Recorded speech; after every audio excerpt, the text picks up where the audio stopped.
Meus irmãos, muito boa noite a todos, que a graça e a paz do nosso Senhor Jesus Cristo esteja e permaneça sobre a sua vida.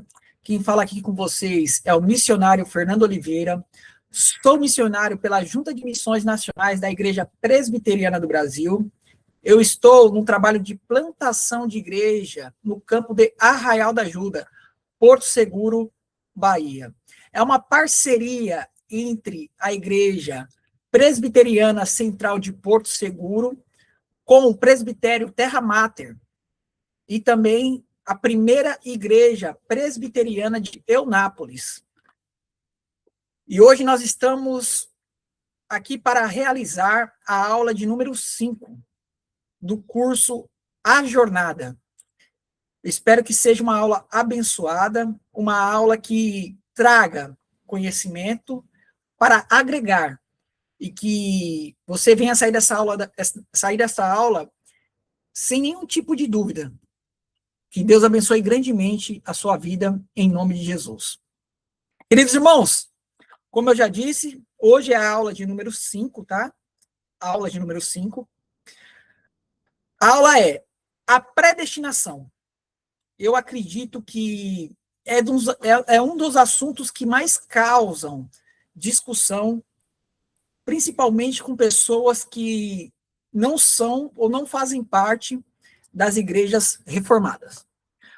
Vamos lá. Objetivo da aula.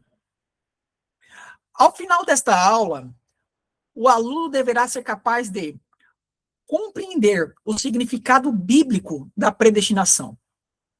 Reconhecer que a eleição de Deus é baseada exclusivamente em sua graça soberana. Terceiro ponto, entender que a salvação dos eleitos acontece por meio de Jesus Cristo. Quarto ponto, identificar quando Deus realizou essa eleição. Quinto ponto, né? Refletir sobre os efeitos da predestinação na vida cristã. E responder biblicamente, presta atenção, responder biblicamente às objeções de que a eleição tornaria Deus um Deus injusto. E nós também iremos aprender a aplicar essa doutrina. Doutrina essa que irá trabalhar a santidade, né? Também a segurança da salvação. E, o mais importante, a evangelização. Que Deus abençoe grandemente essa aula, que ela venha a ser uma bênção em nossas vidas, em nome de Jesus. Só um minutinho.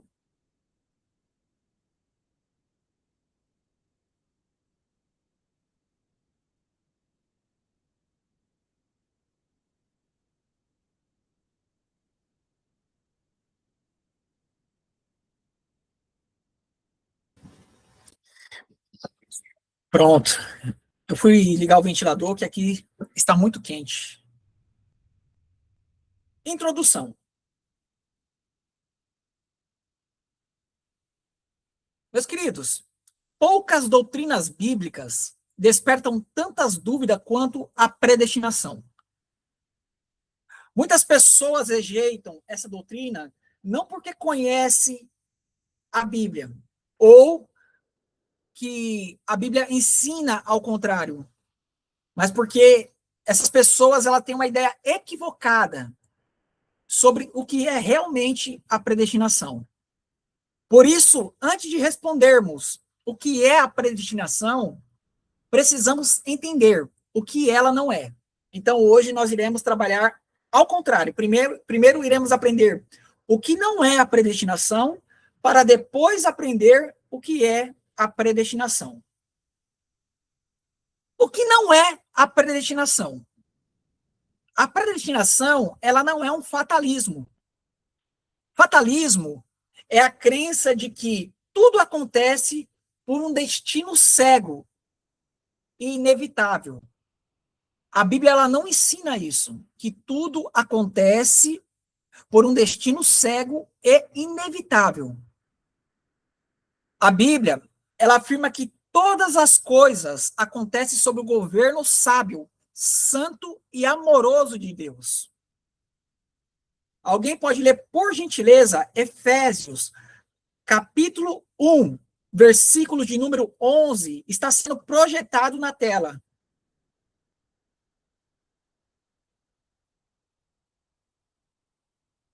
Alguém pode ler, por gentileza? Está sendo projetado na tela. Não precisa. Nele digo, no qual fomos também feitos herança, predestinados segundo o propósito daquele que faz todas as coisas, conforme o conselho da sua vontade. Então, Paulo, quando ele escreve aos Efésios, ele está dizendo que nada acontece por acaso. Tudo acontece segundo o propósito de Deus. Segundo ponto, a predestinação não significa que Deus salva pessoas contra a vontade delas. Esse é um outro erro que as pessoas cometem, né? Ah, se você é um escolhido, você pode fazer o que você quiser, você não quer saber de Deus, e você vai morrer e vai ser salvo. Errado. Não é isso que a palavra de Deus ensina, muito menos a doutrina santa da predestinação. Deus, ele não força ninguém a amá-lo. Quando Deus salva alguém, ele transforma o coração desta pessoa. Aí aquele que antes rejeitava a Cristo, ele passa a amar a Cristo, porque o Espírito Santo trabalhou no coração dessa pessoa. Então há uma obra que regenera essa pessoa de dentro para fora. E o Espírito Santo, ele que produz a mudança na vida do ser humano. Alguém pode ler, por gentileza, João, capítulo de número 6, versículo 37. Está sendo reproduzido na tela. Todo aquele que o Pai me dá, esse virá a mim. E o que vem a mim, de modo nenhum o lançarei fora. Se você perceber, João, ele está declarando que os eleitos, eles vêm voluntariamente a Cristo, porque Deus renovou o coração de cada eleito. A predestinação não elimina a responsabilidade humana. Muitas pessoas acreditam que a doutrina da predestinação ensina que, se você é um predestinado, logo você pode também fazer o que você quiser, que você não é responsável pelos seus atos que contrariam a vontade santa de Deus. E isso é um erro. A Bíblia, ela apresenta duas verdades ao mesmo tempo. Deus, ele é totalmente soberano. O homem é totalmente responsável pelos seus atos. Quem rejeita Cristo é responsável pela sua incredulidade. Quem crê e reconhece a Cristo é porque foi alcançado pela graça de Deus. A soberania divina nunca anula a responsabilidade humana. Então, é mais uma falácia que é utilizada para atacar a doutrina santa da predestinação. A predestinação não torna a evangelização desnecessária. Alguns perguntam, né? Não sei se você já defendendo essa doutrina, você já escutou algo parecido com isso. Se Deus já escolheu quem será salvo, por que evangelizar? Normalmente essa pergunta ela surge quando estamos debatendo sobre a doutrina da predestinação. Presta atenção aqui no que eu vou dizer. Então vamos lá, a pergunta é: se Deus já escolheu quem será salvo, por que evangelizar? Você já parou para pensar nisso? Eu vou responder agora essa objeção que é normalmente colocada diante de nós. Porque Deus não apenas escolheu quem será salvo, ele também determinou os meios pelos quais os eleitos seriam alcançados. O principal desses meios é a pregação do evangelho. Então, nós pregamos o evangelho, pois entendemos que Deus já tem os seus escolhidos. Porém, eu e você não sabemos quem são os escolhidos de Deus. E Deus também, ele preparou o método para que os seus escolhidos fossem alcançados. Alguém pode ler, por gentileza, Mateus capítulo 28, versículo de número 19 e 20. Está sendo projetada na tela do seu computador.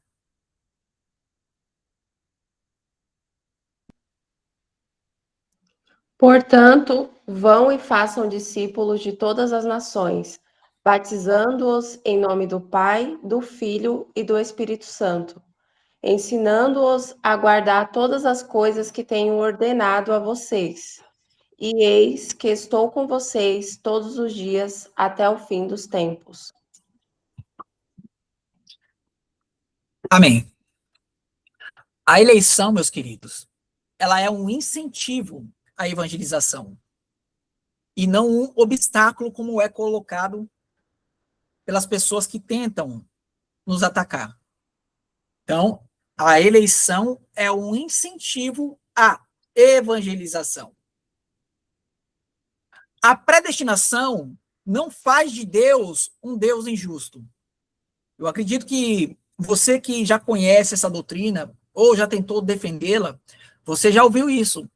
Se Deus tem os seus escolhidos, logo Deus é injusto por escolher um e não escolher a outro. Essa é a principal objeção levantada contra essa doutrina santa. O próprio apóstolo Paulo respondeu esse questionamento ou essa objeção. Romanos, capítulo de número 9, versículo de número 14. Alguém pode ler, por gentileza? Que diremos, pois? A injustiça da parte de Deus? De modo nenhum. Muito bem. Nós temos que entender que Deus, ele não deve salvar a ninguém, pois todos pecaram. Deus não tem a obrigação de salvar a ninguém. E todos merecem a condenação eterna. Se Deus escolhesse não salvar ninguém, ele não tinha obrigação nenhuma de escolher ninguém, de salvar a ninguém. Pois todos pecaram e o salário do pecado é a morte. Então, o que o homem merece é morte, não salvação. Se Deus condenasse toda a humanidade, ele continuaria sendo perfeitamente justo e santo.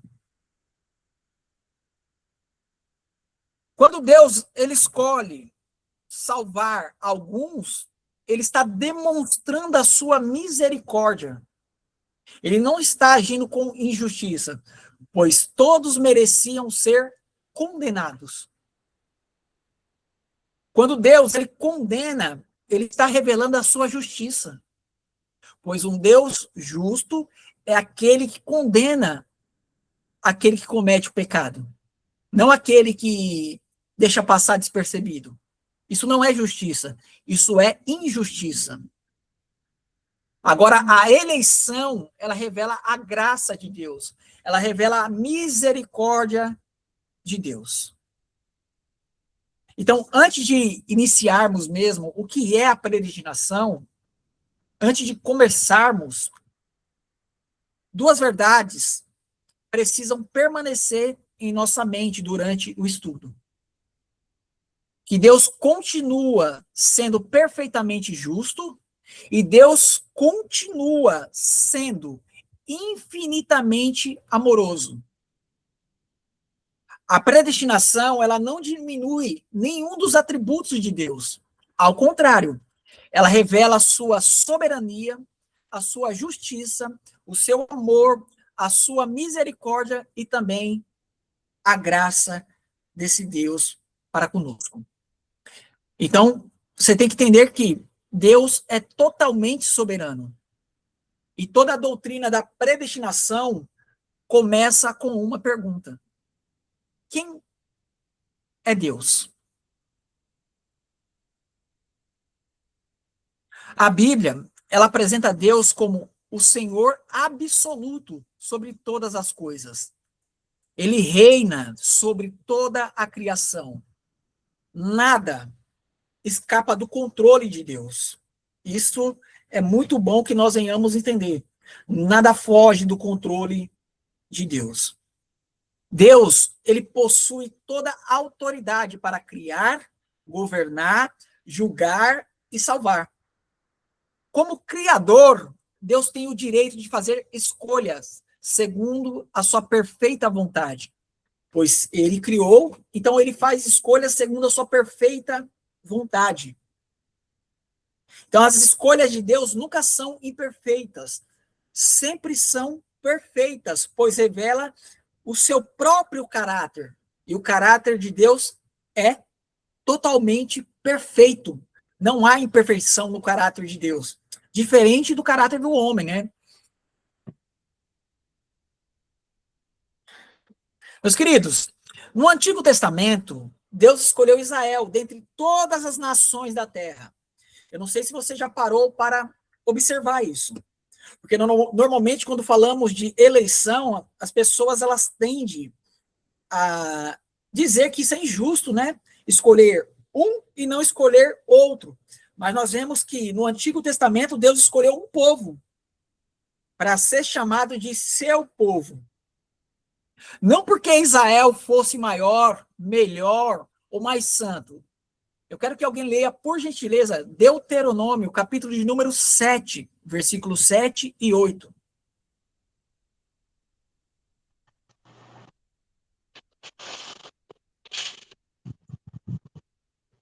O Senhor os amou e os escolheu, não porque vocês eram mais numerosos do que outros povos, pois vocês eram o menor de todos os povos, mas porque o Senhor os amava e para cumprir o juramento que tinham feito aos pais de vocês. O Senhor os tirou com mão poderosa e os resgatou da casa de servidão, do poder de Faraó, rei do Egito. Obrigado, Rafa. Da mesma forma, Deus escolheu Jacó e não Esaú, antes mesmo deles nascerem. Deus havia escolhido um e rejeitado o outro. Romanos, capítulo 9, versículo 11. Olha o que Paulo diz.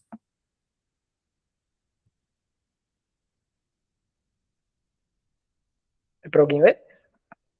Pode ler. Ah, tá. Ainda não eram gêmeos nascidos, nem tinham praticado bem ou mal, para que o propósito de Deus, quanto à eleição, prevalecesse.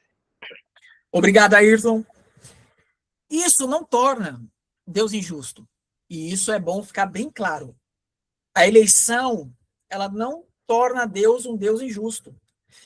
Ele continua sendo perfeitamente santo, sábio e bom. Porque Deus é Deus. E tudo o que Deus faz é perfeito. Então agora eu quero trazer a definição de predestinação. Só um instante aqui. Deixa eu tentar mudar algo aqui. Ah, tá. Só um instante.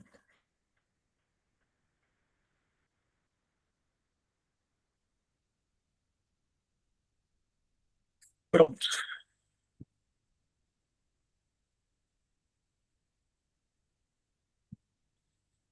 Muito bem.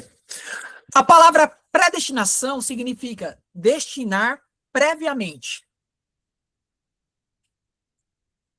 Na Bíblia, a predestinação é o decreto eterno pelo qual Deus, dentre toda a humanidade caída, decidiu, por sua graça, misericórdia e amor, salvar um povo para si.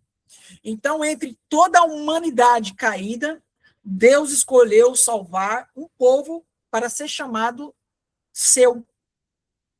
Antes da fundação do mundo, Deus escolheu individualmente aqueles que seriam salvos. E detalhe, Deus escolheu antes da fundação do mundo e escreveu o nome desses indivíduos no livro da vida. Tudo isso antes mesmo da palavra haja. Antes da palavra haja, Deus já havia escolhido um povo para ser chamado de povo dele. Nação santa, né? Tudo isso foi feito antes da fundação do mundo. No tempo determinado, chamou cada um eficazmente por meio da obra de Jesus Cristo e da atuação do Espírito Santo. Então, no tempo determinado, Deus, ele começou a chamar o seu povo de forma eficaz. Ele começou a chamar cada um dos seus escolhidos. E no tempo determinado, cada um deles foram até ele e estão indo até ele até os dias atuais. E toda essa obra que Deus ele realiza, ela visa a glória dele. Não a glória do homem, mas a glória do próprio Deus. Quem Deus escolheu?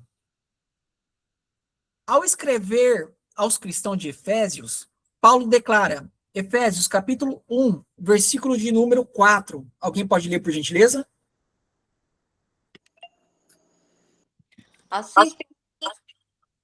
Assim como Eu gosto assim. escolheu, assim como nos escolheu nele e antes da fundação do mundo, para sermos santos e irrepreensíveis perante ele. Obrigado. Observe que Paulo diz, nos escolheu. Os cristãos são chamados repetidamente de eleitos de Deus. E existem outros textos importantes. E eu quero que alguém leia, por gentileza, Marcos, capítulo 13, versículo 20. Se o Senhor não tivesse abreviado aqueles dias, ninguém seria salvo. Mas, por causa dos eleitos que ele escolheu, Deus abreviou tais dias. Obrigado. Colossenses, capítulo 3, versículo 12.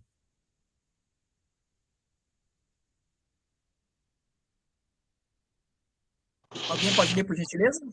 Portanto, Pode ir. como eleitos de Deus, santos e amados, revista-se de profunda compaixão, de bondade, de humildade, de mansidão, de paciência. Obrigado. Outro irmão, leia Romanos, capítulo 8, versículo de número 20 ao 30. Capítulo 8, versículo 28 ao 30. Sabremos que todas as coisas cooperam para o bem daqueles que amam a Deus, daqueles que são chamados segundo o seu propósito. Pois aqueles que Deus, de antemão, conheceu ele, também predestinou para serem conformes à imagem de seu Filho, a fim de que ele seja primogênito entre muitos irmãos. E aos que predestinou, a esses também chamou. E aos que chamou, a esses também justificou. E aos que justificou, a esses também glorificou. Ficou ruim? Até o 30. Estava na caixinha. É bom para você fazer isso, eu vou tomar de cara. Certo. Todos ensinam que Deus possui um povo escolhido para si. Todos esses versículos e capítulos que foram lidos, nós vemos que Deus tem um povo escolhido para si. E como Deus escolheu? Você já parou para se perguntar como Deus escolheu esse povo? A Bíblia, ela responde com apenas 2 palavras. Em Cristo. Toda a eleição acontece em Cristo. Não existe eleito salvo fora da cruz. Não existe salvação fora de Cristo. Efésios, capítulo 1, versículo de número 7.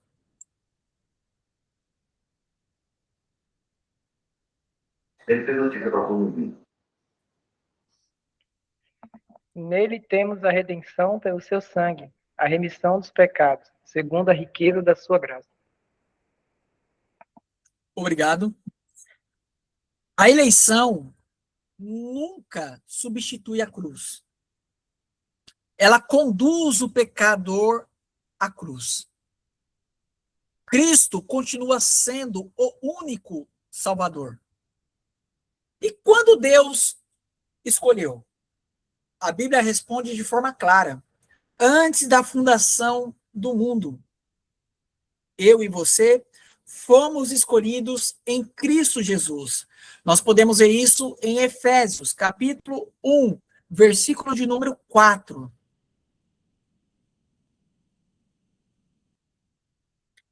Não sei se você entendeu, mas eu tenho direito, não entendeu, eu não quero. Alguém pode ler, por gentileza?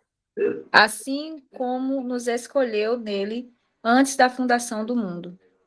Muito obrigado, muito obrigado. Ou seja, Paulo está dizendo aos Efésios que nós fomos escolhidos nele antes da fundação do mundo. Antes dos tempos eternos. Alguém pode ler 2 Timóteo, capítulo 1, versículo 9, está sendo projetado na tela do computador. Que nos salvou e nos chamou com santa vocação, não segundo as nossas obras, mas conforme a sua própria determinação e graça que nos foi dada em Cristo Jesus, antes dos tempos eternos. Amém. Amém. Antes mesmo da criação, o nome dos eleitos já estava escrito no livro da vida. Então, antes mesmo da criação, o nome dos eleitos já estava escrito no livro da vida. Apocalipse, capítulo 13, versículo 8, por gentileza. E ele e ela será adorada por todos os que habitam sobre a terra, aqueles que desde a fundação do mundo, não tiveram seus nomes escritos no livro da vida do Cordeiro que foi morto. A eleição não acontece durante a nossa vida, como é ensinada na maioria das igrejas no Brasil. A eleição, ela não acontece durante a nossa caminhada. Ela pertence ao eterno propósito de Deus. Então, antes mesmo do haja, Deus já tinha os seus eleitos. Antes de Adão, Deus já tinha os seus eleitos. Ele já tinha um método como ele ia atrair os seus eleitos para si mesmo, para que ele fosse glorificado através desta obra redentora. Entendendo a predestinação. Após a queda de Adão, toda a humanidade tornou-se culpada diante de Deus. Então, após a queda de Adão, não precisamos ficar aqui repetindo, né, o texto de Gênesis, não nesse contexto agora, para que não se torne uma aula tão extensa. Então, após a queda de Adão, toda a humanidade se tornou culpada diante de Deus. Romanos, capítulo de número 5, versículo de número 12. Alguém pode ler?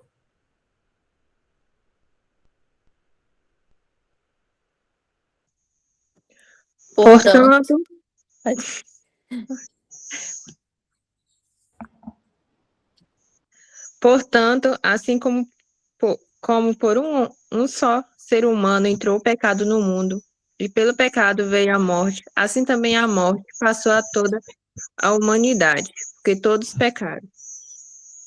Obrigado. Porque todos pecaram.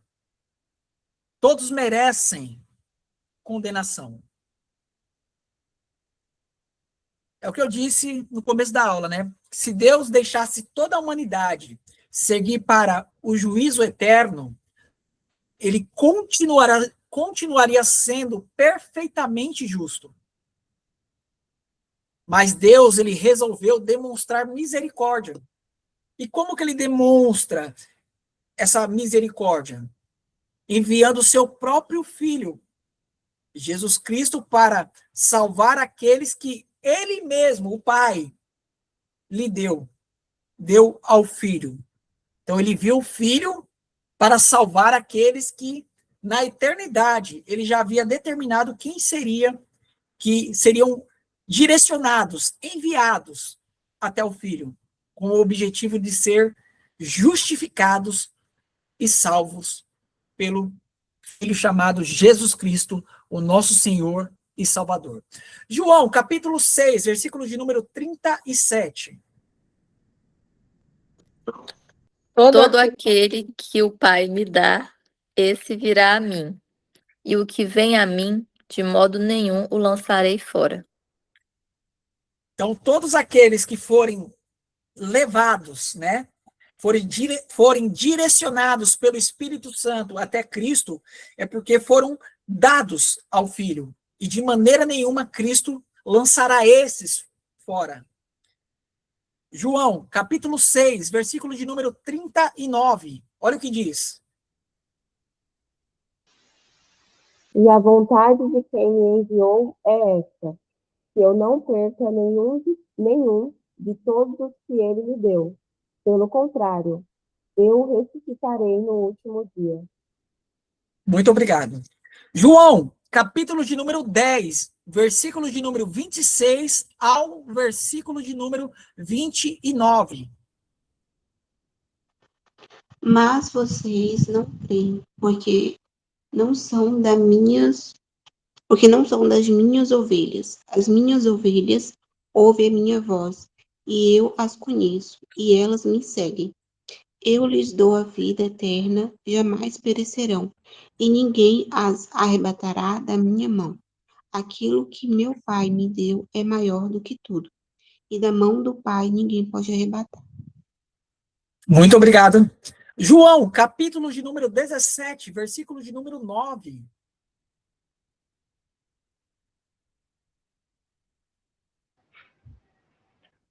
Alguém pode ler, por gentileza? É por eles que eu peço, não peço pelo mundo, mas por aqueles que me deste, porque são teus. Obrigado. João, capítulo de número 17, versículo de número 24. Pai, a minha vontade é que, onde eu estou, também estejam comigo os que me deste, para que vejam a minha glória que me conferiste, porque me amaste antes da fundação do mundo. João, capítulo de número 18, versículo de número 9. João, capítulo 18, versículo de número 9.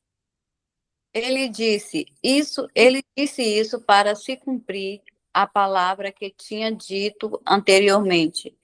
Não perdi nenhum dos que me deste. Muito bem. Meus queridos, todos esses textos mostram perfeitamente a unidade do Pai e o Filho na obra da salvação. Existe uma unidade entre o Pai e o Filho quando nós estamos tratando sobre a obra da salvação. E aí vem uma pergunta, né? Surge uma pergunta. Deus é injusto por salvar alguns? E Paulo, como eu disse, né, ele responde essa objeção em Romanos 9,14, que diz: a injustiça da parte de Deus? De modo nenhum. O próprio Paulo, ele já responde, ele faz uma pergunta retórica, né? Ele faz a pergunta e já traz a resposta. E depois, né, ele vai estender essa resposta dizendo: terei misericórdia de quem eu quiser ter misericórdia. Isso está em Romanos, capítulo 9, versículo de número 15. A misericórdia nunca é um direito. A misericórdia não é um direito. É um presente. Pois se fosse um direito, não seria um presente. Presente é aquilo que eu recebo sem merecer. Normalmente somos ensinados ao contrário, né? Se você for um bom filho, no final do ano você vai receber um presente. Não, então não é um presente. Está sendo um pagamento pelo meu bom comportamento. Então não pode ser chamado de presente. Presente é aquilo que eu recebo sem merecimento. Pois o que o homem merece, o homem natural merece, é a justiça que condena. Porém, Deus, ele derrama sobre os escolhidos, a misericórdia que salva. E em tudo isso, Deus permanece perfeitamente justo em ambos os casos. Tanto quando ele condena, tanto quando ele escolhe agir através da sua misericórdia. Eu quero chamar vocês agora a uma ilustração. Eu quero que você imagine um presídio onde todos os presos foram justamente condenados. E o governador resolve conceder perdão a alguns. Então você está diante de um presídio lotado de criminosos da pior espécie, e todos eles já passaram por um júri, e todos foram condenados. Entretanto, o governador escolheu conceder perdão a alguns, não a todos, a alguns. Então, a alguns foi concedido perdão, a outros não. Então, aqueles que não receberam perdão ou misericórdia, eles continuam pagando pelos crimes que eles mesmos cometeram. A pergunta que surge é: o governador foi injusto? O que vocês acham? Quem acha que não, pode falar aí. Fala, não, o governador não foi justo. Ele foi justo, o governador, dando perdão a uns e não a outros? O que vocês acham?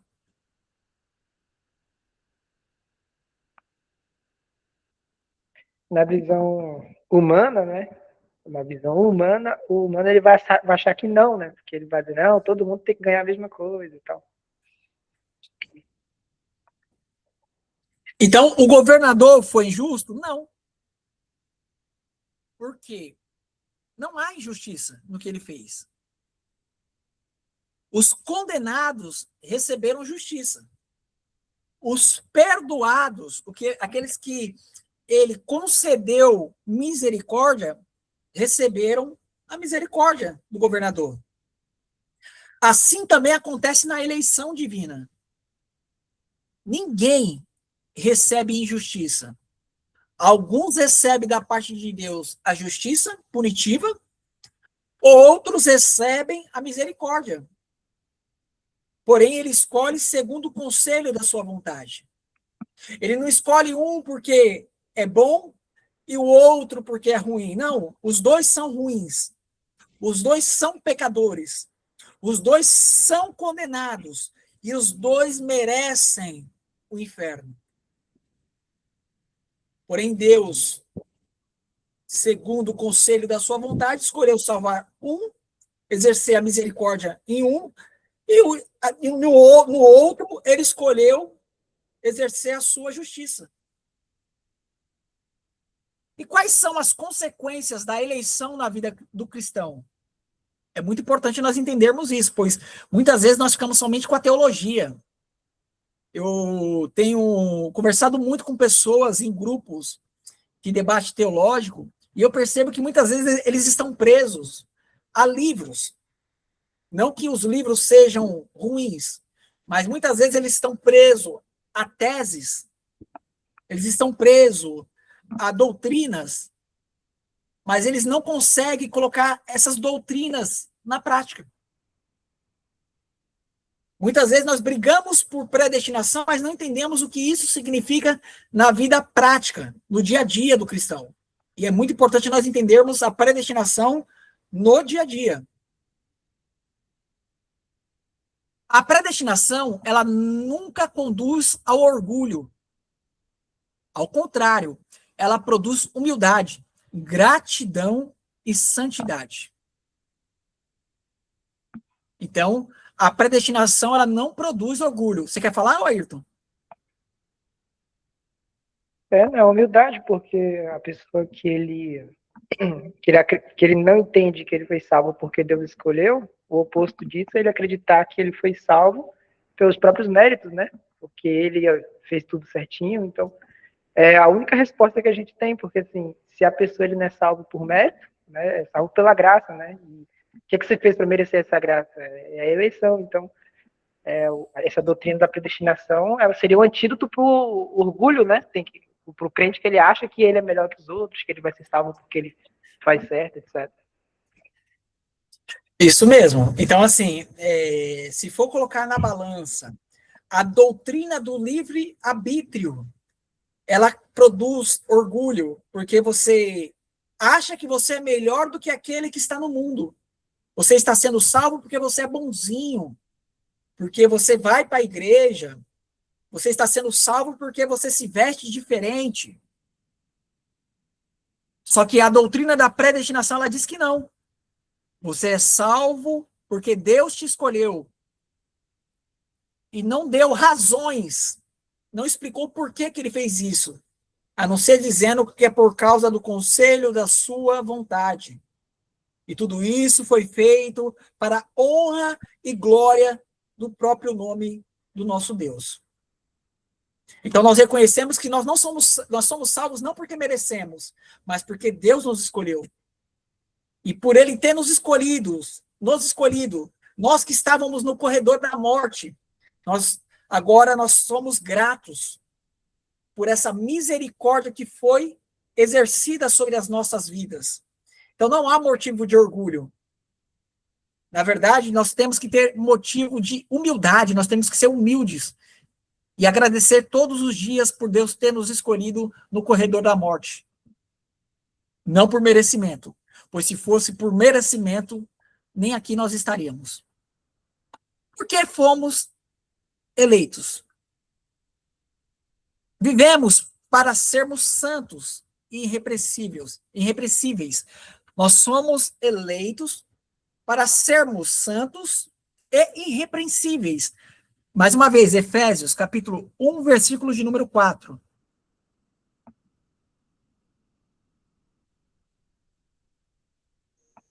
Alguém pode ler, por gentileza? Antes da fundação do mundo, Deus nos escolheu nele para sermos santos e irrepreensíveis diante dele, em amor.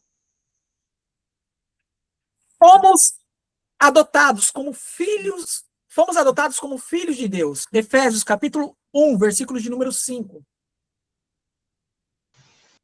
Nos predestinou para ele, para sermos adotados como seus filhos, por meio de Jesus Cristo, segundo o propósito de sua vontade.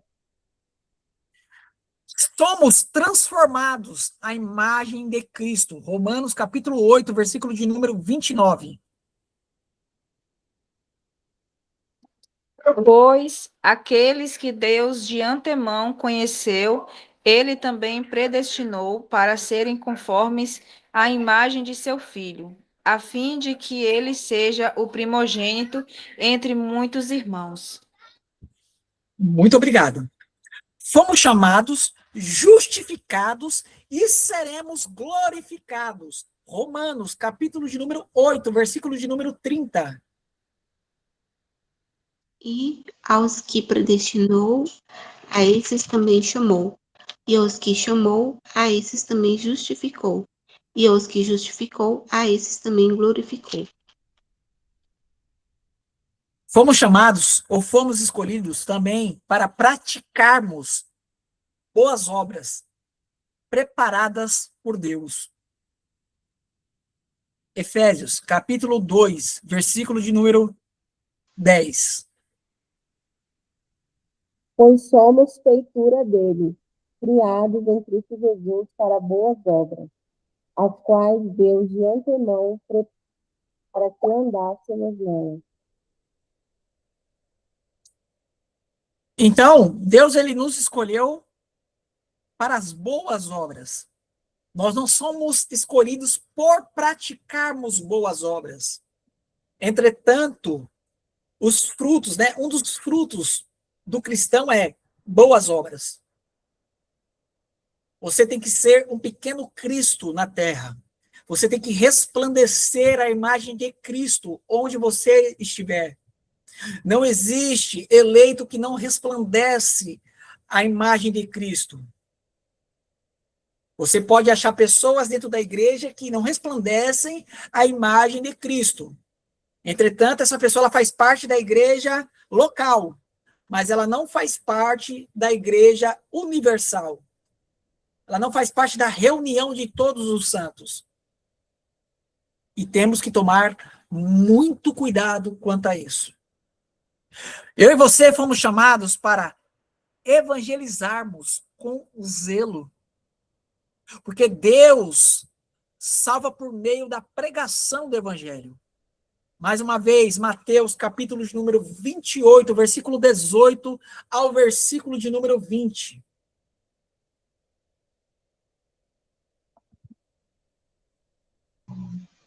Jesus, aproximando-se, falou-lhes, dizendo: Toda a autoridade me foi dada no céu e na terra. Portanto, vão e façam discípulos de todas as nações, batizando-os em nome do Pai, do Filho e do Espírito Santo, ensinando-os a guardar todas as coisas que tenho ordenado a vocês. E eis que estou com vocês todos os dias até o fim do tempo. Amém. Meus queridos, no Catecismo Maior de Westminster, na pergunta de número 12, está assim: que são os decretos de Deus? E a resposta é: os decretos de Deus são os atos sábios, livres e santos do conselho de sua vontade, pelos quais, desde toda a eternidade, para a sua própria glória, ele determinou imutavelmente tudo quanto acontece. Então, tudo que acontece foi determinado de forma inalterável. Tudo isso acontece segundo os decretos de Deus, que são atos sábios do próprio Deus. Eu acredito que o Ayrton levantou as mãos, ou melhor, a mão, né? Só tem uma mãozinha aí. Não, no final, lá no recapitulação, eu falo de novo. Pode seguir. Pronto, então, beleza. A pergunta de número 13, também do Catecismo Maior de Westminster, ela vai dizer: o que Deus decretou, ou melhor, o que decretou Deus, especialmente com referência aos anjos e aos homens? A resposta é: Deus, por seu eterno decreto, elegeu em Cristo alguns homens para a vida eterna, e os meios pelos quais seriam salvos, manifestando assim a sua glória, a sua gloriosa graça, e deixou os demais em seus pecados, manifestando sua perfeita justiça. Manifestando sua perfeita justiça. Então Deus, ele escolheu alguns, elegeu em Cristo Jesus, alguns para viver com ele em sua glória, alguns que seriam salvos pelo Filho, através da sua graça, e outros ele deixou ali em seus pecados, delitos e pecados. Com qual propósito? Para que Deus pudesse exercer a sua justiça. E agora vamos para as aplicações finais, né? O que a predestinação nos ensina? A nossa salvação começa em Deus e não em nós. Olha a diferença aí. Porque aqueles que tendem a seguir uma linha arminiana que defende o livre-arbítrio, eles vão acreditar que a salvação inicia-se em nós, não em Deus. É nós que caminhamos em direção a Deus. E isso é um erro. A predestinação ensina ao contrário. Ela diz que nossa salvação, ela começa em Deus e não em nós. Toda a glória pertence exclusivamente ao Senhor, nunca ao homem. Essa é a doutrina da predestinação. A glória da eleição do homem não está no homem em si, mas está exclusivamente no Senhor. A nossa segurança está na fidelidade de Deus. Nós aqui no Arraial da Ajuda estamos estudando o livro de Gênesis. E estudando o livro de Gênesis, expondo o livro de Gênesis, capítulo por capítulo, versículo por versículo, todos os domingos, nós estamos vendo que os patriarcas, todos falharam, todos. E a promessa de Deus, ela só se manteve firme por causa da fidelidade de Deus para com a sua aliança. Nós vimos que Abraão falhou, Sara falhou, né? A matriarca Sara. Nós vemos que Isaac, Esaú, Jacó, depois toda a família, né? Você vê que toda a família, todos falharam, mas a aliança se manteve de pé, devido à fidelidade de Deus para com a sua aliança. Nós aprendemos com a doutrina da santidade que devemos viver em santidade. Devemos também evangelizar com entusiasmo. Eu acredito que uma das coisas que temos falhado como igreja é na evangelização. Muitas vezes acreditamos que, se eu chamei uma vez, eu não vou ficar chamando outras vezes. Está errado, meu irmão, chama. Lembrando que quem convence do pecado, da justiça e do juízo é o Espírito Santo. Mas o meu papel como cristão é convidar, é falar do amor de Cristo, falar das maravilhas de Deus, falar do Deus Todo-Poderoso que tem poder para salvar e transformar a vida do pecador. Essa é a obrigação de todo cristão. É a obrigação do ID. Pode falar, Ayrton. É um versículo que eu acho que complementa muito de tudo que a gente falou aqui, ainda sobre a eleição. Eu vou até tomar liberdade de jogar na tela aqui, porque eu acho que é muito importante. Ó. Esse aqui, ó, que é o 2 Pedro, versículo 1:10, ele diz: por isso, irmãos, procurai com diligência cada vez maior confirmar a vossa vocação e eleição, porquanto, procedendo assim, não tropeçareis em tempo algum. Eu acho esse versículo muito legal, que ele mostra a forma correta da gente lidar com a doutrina da eleição, né? Porque, assim, às vezes a pessoa vai dizer assim, mas o que eu faço? Quer dizer que se eu estou eleito, então, o que eu faço com isso? Fico parado? Ele diz, não, ele manda a gente confirmar, com diligência cada vez maior, a gente buscar confirmar a nossa vocação e eleição. Então, a gente vê que a gente entende, né, que nós somos escolhidos, mas isso não é algo para a gente ficar parado, é para a gente ter essa diligência, né, e de buscar confirmar cada vez mais. Então, eu vejo isso em dois sentidos, tanto da gente, principalmente o novo cristão, né, ele fica na dúvida, mas será que eu sou escolhido? Né, como é que eu sei que eu sou escolhido? A Bíblia só dá um mandamento, né, a gente ter essa diligência aqui e confirmar. Né? Muito bem, Ayrton, é isso mesmo.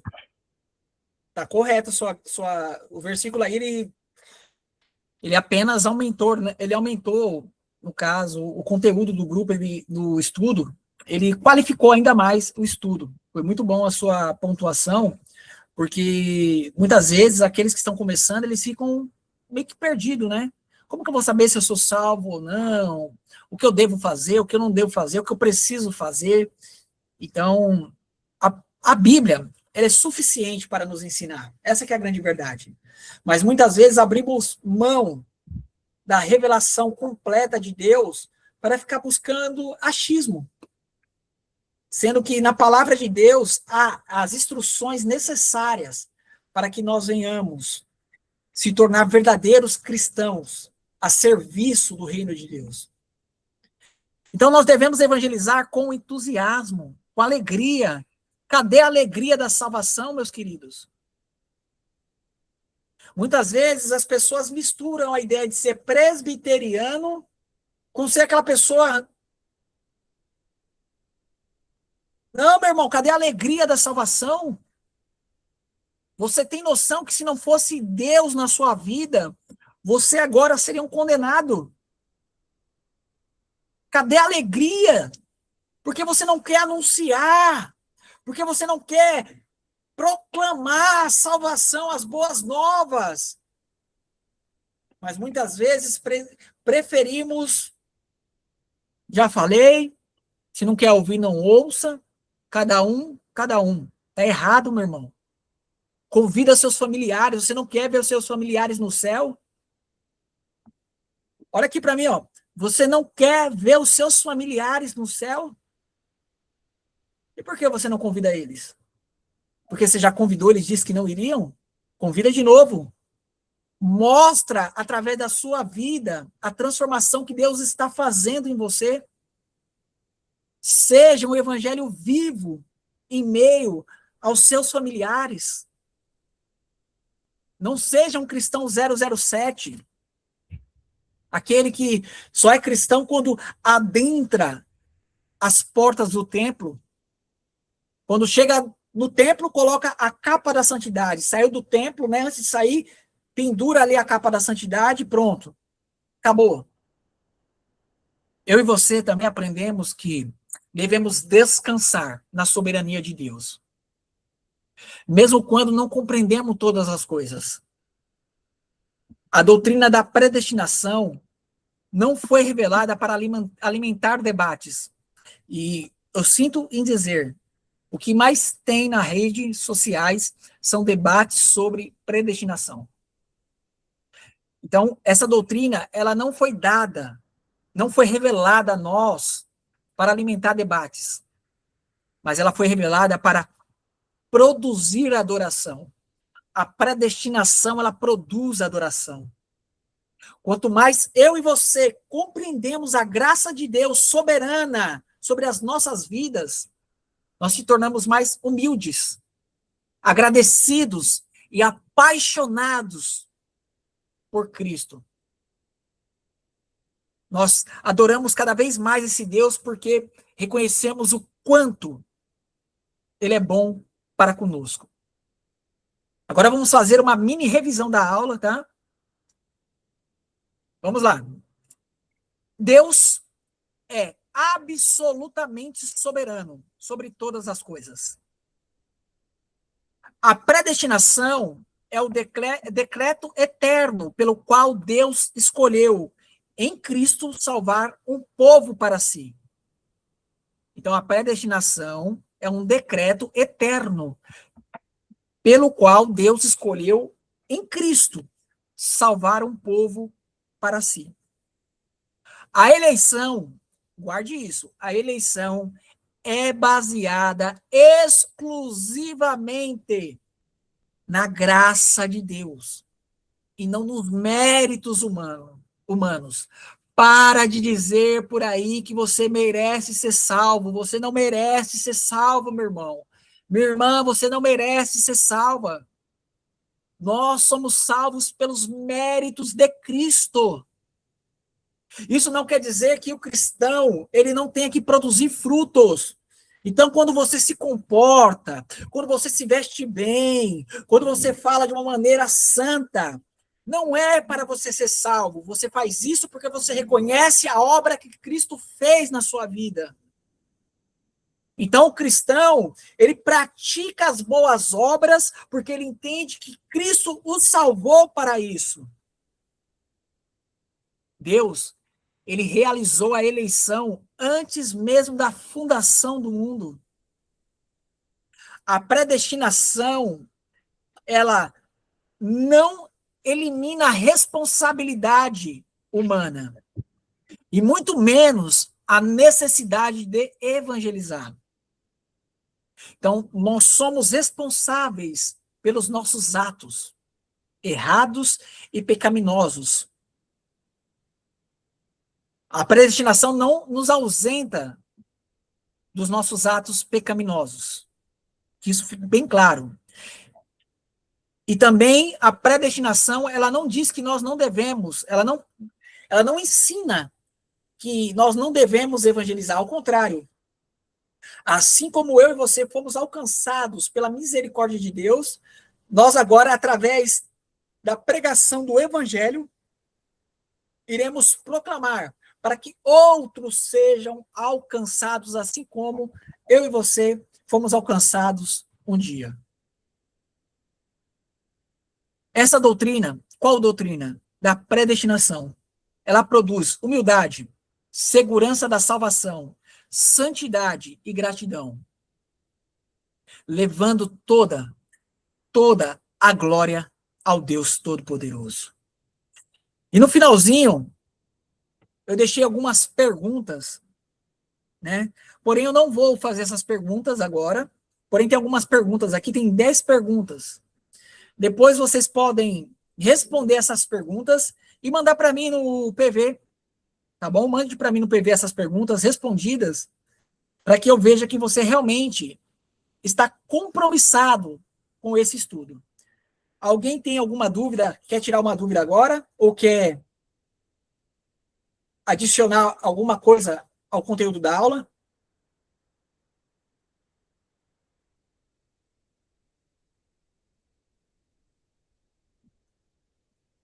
Certo. Alguém iniciou essa aula com dúvidas sobre predestinação? Alguém iniciou a aula? Oh, antes de passar por essa aula, eu tinha dúvida. Alguém aí tinha dúvida sobre a predestinação? Quem não tiver dúvida de predestinação já pode subir, né?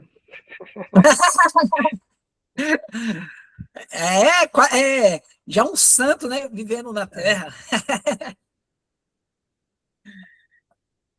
Ai, ai. Todos estavam cientes da doutrina da predestinação, não tinham dúvida. Que Não, bênção. eu tinha muita dúvida. Agora, deu para esclarecer? Deu uma clareada agora. Deu uma clareada, né? Provavelmente você devia ter em mente, como nós aprendemos antes de estudarmos a doutrina, que era algo meio injusto, né? Não é que eles se acham melhor do que os outros, que eles acham que merece ser salvo e outros não, não. A doutrina da predestinação coloca todos no mesmo nível. Todos somos pecadores e todos merecemos a justiça de Deus, ou seja, a ira de Deus sobre as nossas vidas. Porém, Deus, em sua eterna misericórdia, escolhe uns e não outros. E por que Deus fez assim? Porque Ele quis. É mais mesmo sobre entender que é a soberania de Deus, né? Isso, Ele entender que escolheu e pronto. Ele criou, né? Ele criou, Ele elegeu, escolheu, e agora está no processo de santificarmos para um dia Ele nos glorificar para vivermos com Ele na glória. Que a maior alegria do ser humano é saber que um dia nós iremos estar com Cristo na glória. Alguma dúvida? Mais alguém? Eu estou ouvindo um barulhinho, não sei o que é. Tamir levantou a mão, depois eu, depois Rafa. Acho que vai um de cada vez. Eita! Se prepara, Fernando. Eu vou cortar essa parte do vídeo. Pode falar. Quem levantou as mãos aí, vamos lá. Eu poderia ler um versículo bíblico relacionado ao esse finalzinho da aula, ao Sofia.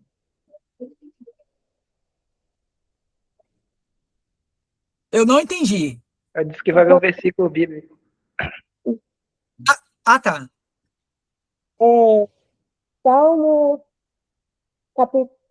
Salmo 14, versículo do 1 ao... Vou ler até o 3, mais ou menos. Diz ao insensato no seu coração, não a Deus. São corruptos e praticam abominação, já não há quem faça o bem. Do céu, o Senhor olha para os filhos dos homens, para ver se há quem tem entendimento, se há quem busque a Deus. Todos se desviaram e juntamente se corromperam. Não há quem faça o bem, e não há um sequer. Então, esse versículo aí de Salmo é o mesmo versículo que Paulo ele utiliza quando ele vai argumentar. Ele usa na sua argumentação. Normalmente, quando você pega uma Bíblia de estudo, é Salmo, calma aí que eu não marquei aqui. Salmo 14. Salmo 14, meu mouse está bem doidão, não sei o que está acontecendo. Salmo 14. Só que lá na frente, Paulo faz referência a Salmo 14 ou Salmo 53, agora não me recordo. É porque meu mouse ele tá travando. Aqui, ó, Romanos capítulo 3, do versículo 10 ao 12. Paulo ele vai utilizar esse mesmo argumento que foi utilizado pelo salmista. Tá aqui, ó. Como está escrito, ou seja, ele está dizendo, ó, como está escrito. Está escrito onde? Aqui em Salmos. Está dizendo o quê?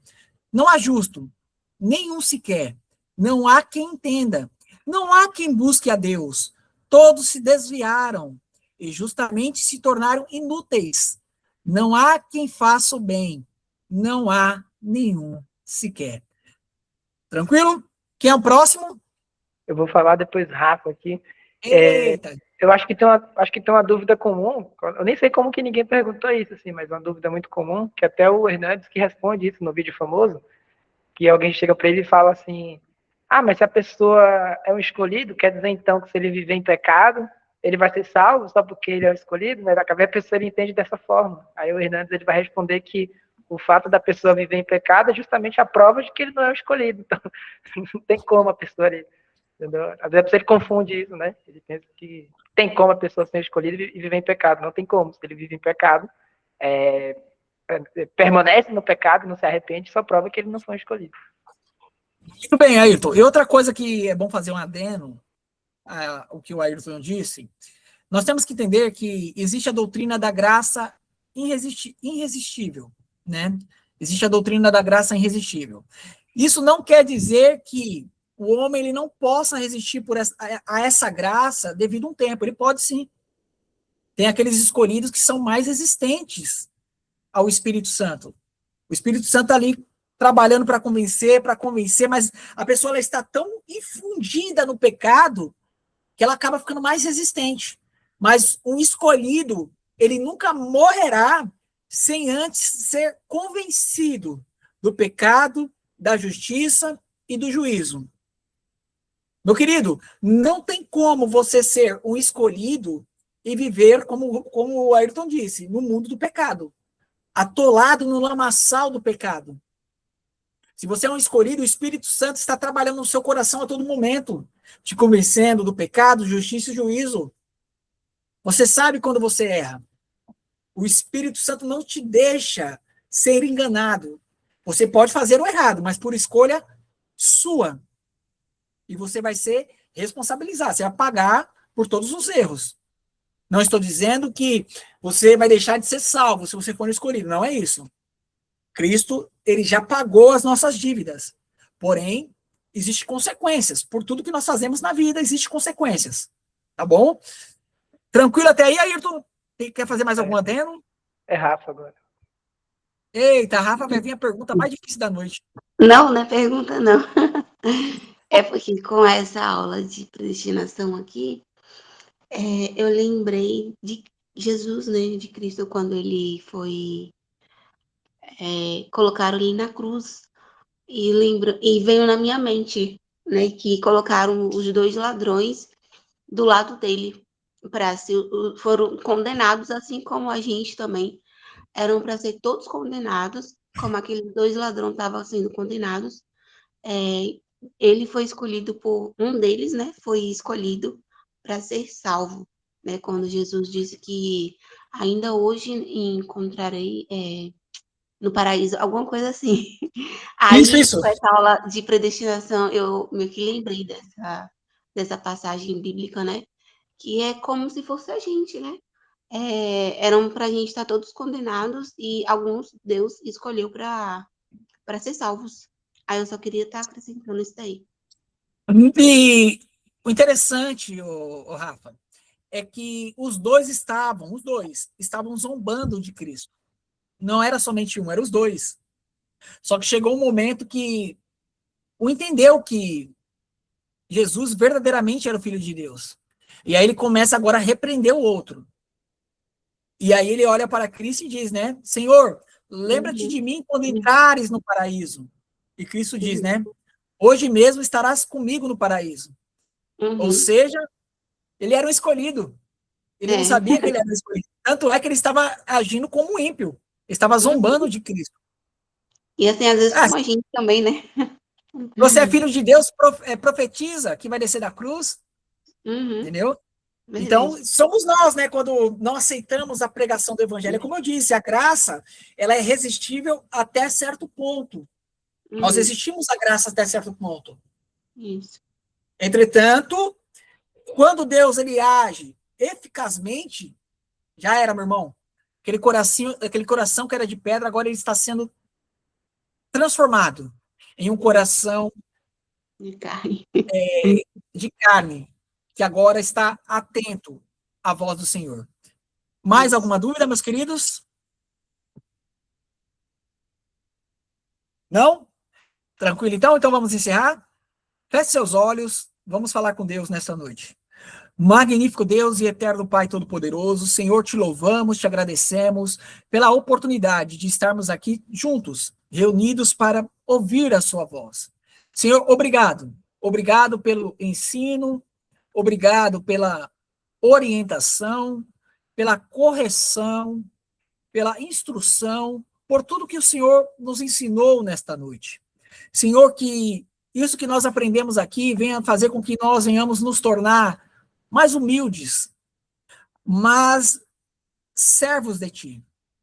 E que essa verdade ela possa alcançar o máximo de pessoas possíveis, para que pessoas deixem de carregar fardos pesados por uma doutrina que não é correta, onde achamos que somos salvos por causa da nossa obra, por causa dos nossos esforços, sendo que tudo é realizado pela obra de Cristo.